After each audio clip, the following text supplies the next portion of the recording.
The Last of Us is currently the most popular television show on IMDb. It's also ranked 16th on IMDb's top-rated TV shows of all time. But what makes Last of Us such a commercial success?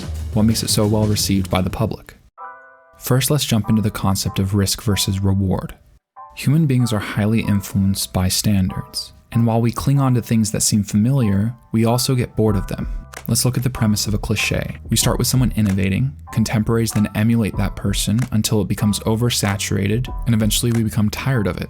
I have a personal theory that this is why Nickelback and Imagine Dragons are so widely hated, despite the fact that there are many artists making significantly worse music. Both Imagine Dragons and Nickelback released music that was very brand safe. Because of that, radios constantly blasted their music, and eventually there was a huge oversaturation of their songs. These bands fall into this weird category where they're good enough to be popular, but they're bad enough to frustrate those who have to constantly listen to them. Hell, even good music can be oversaturated. Too much of anything can ruin it for someone. So if tropes are such a big issue, why doesn't everyone take risks? Because anything in cinema, television, or movies is incredibly expensive to produce. A movie made with anything less than $5 million is considered a low-budget film. According to a study that came out of Georgetown, the average American makes $1.7 million in their lifetime. So theoretically, ignoring the fact that people have to spend their money to survive, if someone spent their entire life savings creating a movie, it would still be considered low budget. Actually, if someone spent almost 3 times as much as their life savings, it would still be considered a low budget film.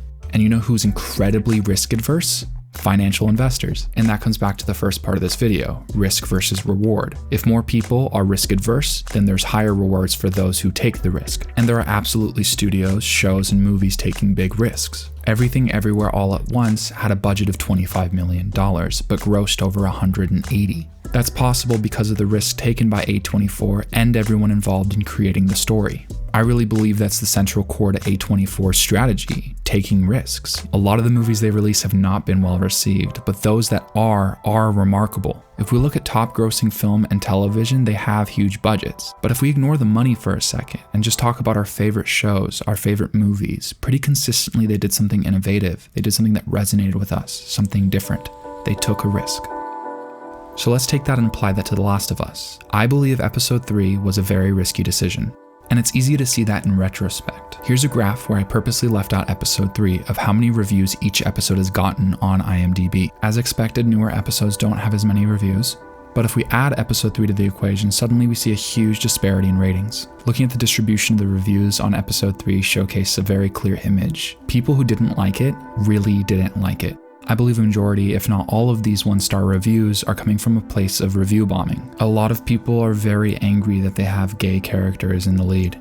I think a majority of the backlash on this episode can simply be attributed to homophobia. However, I'm not saying that anyone that disliked this episode did so because they were homophobic. I think there's valid criticisms. But if we look at the difference between episode 3 and episode 4, both of which drastically underperformed when it comes to IMDb ratings, you can see a clear difference in distribution of these votes. Episode 3 actually so effectively resonated with his audience that it got over 100,000 10-star reviews. That's more than any other episode got in total, because this was absolutely a beautiful story that should have been told. And I'll tell you what, despite having never really thought about it, this was the first time I saw bearded gay men represented in a loving relationship in fiction. The fact that there is this lack of representation in mainstream pop culture demonstrates that this was a major risk. But man, am I appreciative that they took that risk. This, once again, was a beautiful story that deserved to be told. But let's take a second and run a theory. What if this isn't the reason people didn't like it? What other reasons might people have not enjoyed episode 3?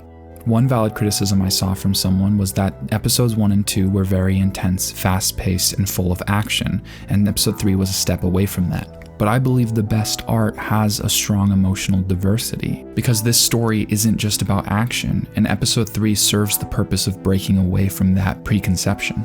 It also sets up the idea that this is not a show that condones violence, simply that the lowest common denominator when it comes to self-preservation and conflict is violence.